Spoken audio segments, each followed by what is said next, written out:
আসসালামু আলাইকুম। মাঝে মধ্যে আমাদের মনে হয় আল্লাহ কেন আমাকে এটা দিলেন না, কেন ও এটা পেলো আমি এটা পেলাম না। আমরা মাঝে মধ্যে আল্লাহর কাছে অভিযোগ করি যে আমার এটা পাওয়ার কথা ছিল, আমার এটা জানার কথা ছিল, আমার এটা বোঝার কথা ছিল, আমি এটার যোগ্য ছিলাম কিন্তু আমি এটা পাইলাম না, এটা অন্যজন পেয়ে গেছে।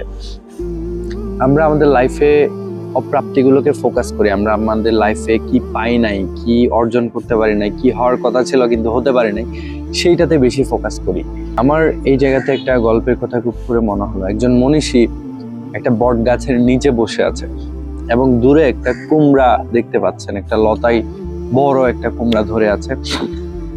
তো সেই মনীষী বট গাছের নিচে বসে বসে ভাবছেন, হায় আল্লাহ, এটা প্রকৃতির কি বিচার, আল্লাহর কি বিচার। এত ছোট একটা লতায় এত বড় একটা ফল ধরে আছে কুমড়া, আর এত বিশাল একটা বট গাছ, এইটার ফলগুলা খুবই ছোট ছোট। এটা তো বিচারটা উল্টা হইছে। কুমড়াটা ধরার কথা ছিল এইখানে, আর ছোট লতার মধ্যে ছোট ফল ধরবে, এইটা হইলে ভালো হইতো।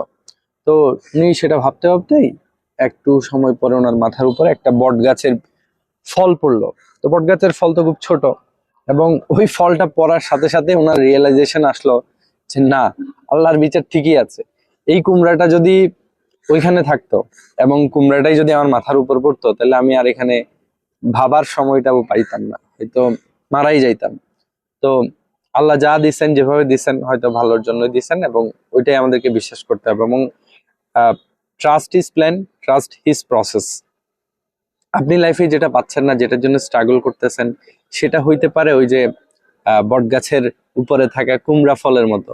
যদি সেটা থাকতো, হয়তো আপনার মাথার উপর পড়ে আপনি হয়তো দুনিয়া থেকে নাই হয়ে যেতে পারেন।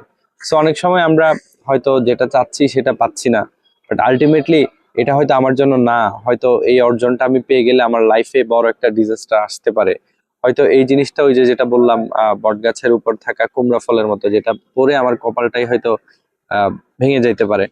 সো অনেক সময় আমরা আমাদের ছোট মাথায় আল্লাহর বড় বড় প্ল্যান গুলাকে জাজ করতে যাই, আমাদের লিমিটেড নলেজ দিয়ে হয়তো আল্লাহর ওই প্ল্যানটাকে বোঝা, আল্লাহর ওই প্রসেসটাকে বোঝা আমাদের পক্ষে সম্ভব হয় না।